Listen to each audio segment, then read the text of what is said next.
राजगढ़ दिग्विजय सिंह का गढ़ कहा जाता है। 5 में से 3 सीटें कांग्रेस की पास है। इसी राजगढ़ से लोकसभा सांसद भी रहे दिग्विजय सिंह। एक सभा प्रहलाद पटेल ब्यावरा में कर चुके हैं, दूसरी सभा खिलचीपुर जहां से उनके भतीजे विधायक हैं। अब अगली सभा खिलचीपुर में होगी और एक बार फिर बातों का सिलसिला उड़न खटोले में हम आसमान पर कर लेते। सर, आप राजगढ़ पहले मैंने देखा कि आप छिंदवाड़ा गए।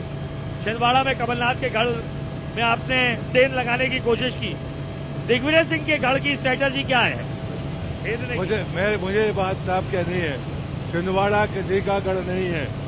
हम 2003 में जीत चुके हैं। वही राजगढ़ भारतीय जनता पार्टी का गढ़ है। जनसंघ के समय से राजगढ़ में हम चुनाव जीतते रहे। सर, 5 में से अभी 3 उनके पास है। वो 18 की चूक और इसलिए उसका सुधार होगा। और मैं आज आपसे कह रहा हूँ, ब्यावरा हो, खिलचीपुर हो या राजगढ़ हो, ये भारतीय जनता पार्टी चुनाव जीतेगी। ये बात आप तय मानकर चलिए। मैं 2003 याद दिलाऊंगा तो कांग्रेस का गढ़ नहीं रहेगा, वो भाजपा का गढ़ कहलाएगा। सर, राजगढ़, ब्यावरा, खिलचीपुर, नरसिंहगढ़ किसानों का गढ़ कहा जाता है। किसान बहुतायत में किसानों के ऊपर आज प्रियंका जी ने बोला है खाद का संकट बहुत है और जो खाद के यूरिया के जो बोरे थे, प्रधानमंत्री की फोटो है, अब वो बट नहीं पा रहा है। तो राजनीति जरूरी थी या खाद बटना? कांग्रेस को भी पता है और देश की जनता को भी पता है कि यूरिया की कालाबाजारी रोकने का काम अगर किसी ने किया तो देश के प्रधानमंत्री ने किया। इनके समय में ट्रेनें लुटती थी, अगर उस शॉर्टेज को खत्म किया तो वो मोदी जी ने खत्म किया, नीम कोटेड करके। नैनो यूरिया लाने वाले मोदी जी। तो मुझे लगता है फोटो उसमें पहले लगी होगी, अभी तो किसान के दिल में मोदी है। वो खाद जब भी देखता है तो वो मोदी का चेहरा ही देखता है। ये प्रियंका को नहीं पता।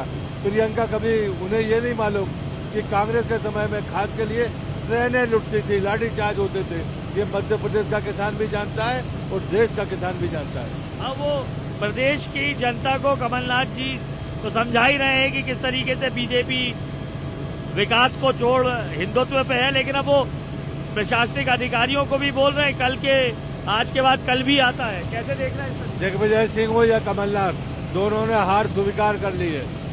एक अधिकारियों को डरा धमका रहे हैं, दूसरा खुद दिग्विजय सिंह भी ये बात कह रहे हैं।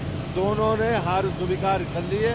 उन्हें मालूम है कि भाजपा की सरकार बनने वाली है। इन दोनों की रुचि अपने बेटों को कांग्रेस में स्थापित करना है। तीसरा कोई कारण मुझे नहीं लगता। छिंदवाड़ा इस बार कमलनाथ मुक्त होगा?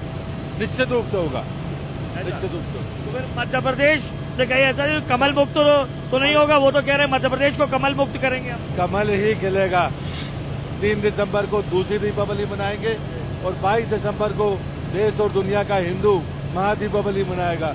तो ये तो मानकर चलिए कमल हमारे हाथ में होगा, जनता के हाथ में है, जनता के दिल में है और हम तीनों दीपावली मनाएंगे। आप दीपावली की बात कर रहे हैं तो नरक चतुर्दशी की भी बात कर लेते हैं। आपने नरक चतुर्दशी के दिन संकल्प पत्र जारी किया।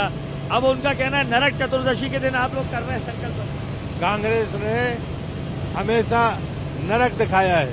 हमने तो स्वर्ग की कल्पना दी है, रामराज्य की कल्पना दी है और इसलिए हम रूप चौदस मानते हैं। नरक चौदस मानने वाले वो हैं, हम तो रूप चौदस कहते हैं। सुंदर और सफल जीवन हो लोगों का, ये हमारी मान्यता है। सर, उसमें संकल्प पत्र में तमाम घोषणाएं, लेकिन अगर कहे कांग्रेस कहती है रेवड़ी कल्चर, भले ही पीएम मोदी कहते हैं, लेकिन रेवड़ियां तो दोनों दल बांट रहे हैं। आप लोग भी रेवड़ियां बांटते हैं। अगर हमें गरीब कल्याण का संकल्प पूरा करना है तो किसान के पसीने और परिश्रम की उसकी कमाई का वाजिब मूल्य देना होगा।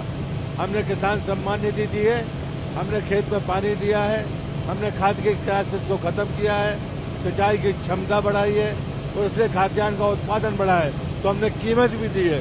ये रेवड़ी नहीं है, ये किसान के पसीने की वाजिब कमाई है और इसलिए दोनों में अंतर है और इसलिए हमने किसान को संसाधन भी दिए और उसकी उपज की उचित कीमत भी दी है। सर, आपने कीमत की बात की, एक सवाल और आ जाता है। कांग्रेस कहती है कि मंत्री पुत्र का जो आपके सहयोगी भी हैं, उनका एक वीडियो वायरल होता है। 100 करोड़, कभी 49 करोड़ की बातें सामने आ रही है। ऐसे तो आपकी ईडी, सीबीआई हर जगह पहुंच जाती है, लेकिन जब बात केंद्रीय मंत्री की आती है तो ये ईडी वहां नहीं पहुंचती, क्या कहेंगे आप? नहीं, कांग्रेस उस पर मैं बयान दे चुका हूँ, उसकी पुनरावृत्ति करना नहीं चाहता। नरेंद्र सिंह एक गंभीर नेता है, खुद कांग्रेस उस वीडियो की पुष्टि नहीं की और उसके बाद आरोप लगाना ये दुर्भाग्यपूर्ण है। चलिए सर, अब बातों का सफर खत्म करते हैं, लेकिन एक चीज आती है बात फिर से, कितनी सीटें हैं? आप घुमाएंगे नहीं, आप सीधे बताएंगे कितनी सीटें का आंकड़ा है? मैं घुमा नहीं रहा हूँ, दस्तावेजी रिकॉर्ड है। दस्तावेज में 2003 का आंकड़ा 2023 में दोहराएगा। 2003 में 173 और 38 थी, 173 उनके पास 38। हाँ, मतलब आपकी बार 200 पार टाइप लगा रहे हैं आप? नहीं, मुझे लगता है मैं तथ्यात्मक बात कर रहा हूँ। जी, मात्र शक्ति हमको ये परिणाम देगी। तो एक आखिरी सवाल, जब चुनाव के परिणाम आएंगे और अगर बीजेपी आती है तो क्या मैं ये कह सकूंगा कि अनुराग अमिताभ भावी बीजेपी के मुख्यमंत्री से बात कर रहा था? मुझे लगता है कि ये अटकलबाजी है। भारतीय जनता पार्टी फैसला करती है।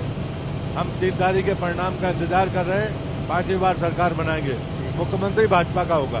तो ये हमारे साथ प्रहलाद पटेल, जिनके साथ अब एक दिन के चुनावी सफर में जनता के मिजाज को जानने निकले हैं। इस वक्त उड़द खटोले पर आसमान पर सवार है, लेकिन दरअसल जनता जमीन पर क्या सोचती है, बीजेपी के लिए बीजेपी के स्टार प्रचारकों प्रहलाद पटेल जैसे नेताओं की बातों पर कितना भरोसा करती है, ये 3 तारीख को जब चुनावी परिणाम सामने आएंगे तब पता लगेगा।